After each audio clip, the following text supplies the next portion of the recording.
तो है फ्रेंड्स, कैसे हो सभी। आई होप सब अच्छे होंगे।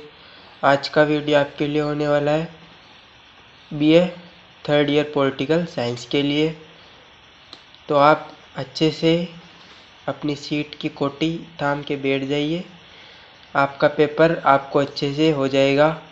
यहाँ पे रोल नंबर सब वैसे ही है जैसे आते हैं। पूर्णांक 75, 3 घंटा। ये इंस्ट्रक्शंस है कुछ जो कि कैंडिडेट्स के लिए, ये आपको सबको पता ही रहते हैं। इनको आपको देखने की आवश्यकता नहीं होनी चाहिए, आई होप। तो आपका पहला क्वेश्चन है, आपको मैं हिंदी में भी बताऊं या इंग्लिश में भी बताऊं। चलो इंग्लिश छोड़ो, क्योंकि ज़्यादातर लोग हिंदी में डिज़र्व करते हैं, तो मैं हिंदी में ही बताता हूँ। समकालीन संदर्भ में तुलनात्मक राजनीति के अध्ययन में किस प्रकार से बदलाव हुआ है, चर्चा कीजिए। समकालीन संदर्भ में तुलनात्मक राजनीति के अध्ययन में किस प्रकार बदलाव हुआ है, चर्चा कीजिए। यह आपका पहला क्वेश्चन है। इसका अथवा वाला क्वेश्चन भी देख लो।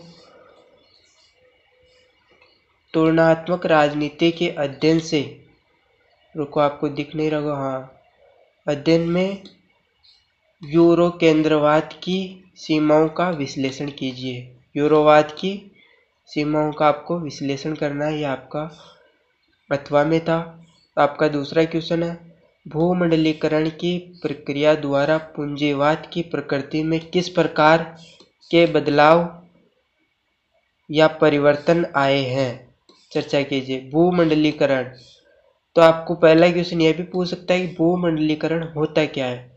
भूमंडलीकरण से आज से क्या होता है, ये क्वेश्चन आप देख लेना।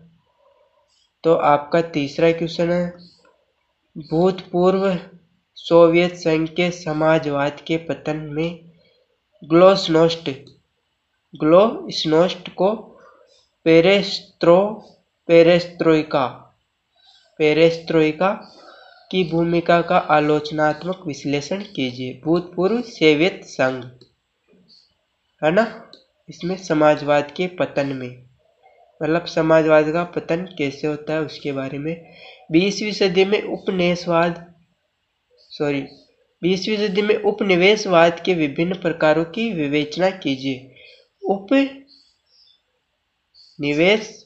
उपनिवेशवाद कितने प्रकार के होते हैं, उनकी चर्चा करनी है 20वीं सदी के बारे में।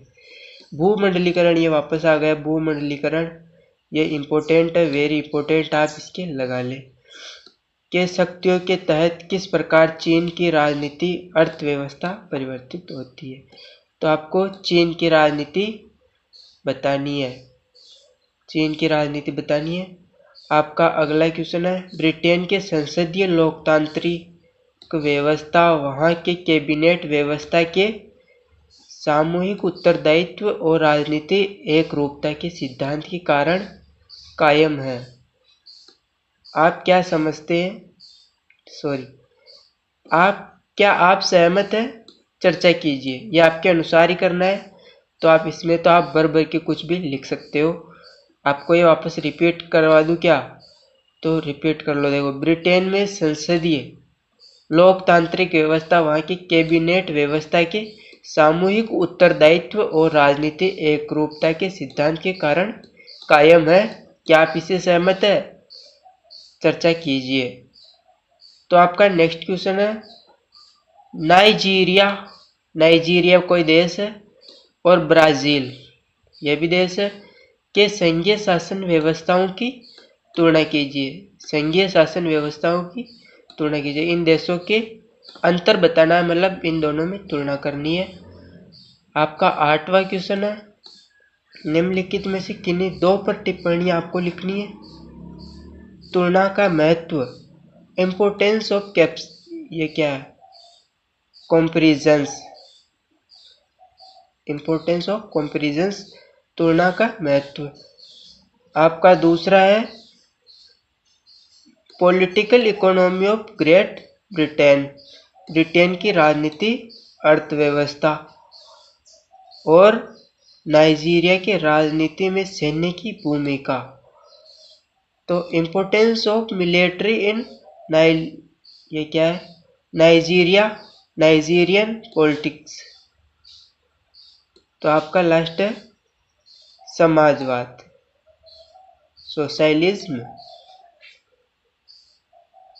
तो आपकी क्लास, आज का पेपर आपका यही तक। अगर वीडियो अच्छा लगा हो तो एक लाइक अवश्य कर देना। Thanks for watching. बाय, मिलते हैं ऐसे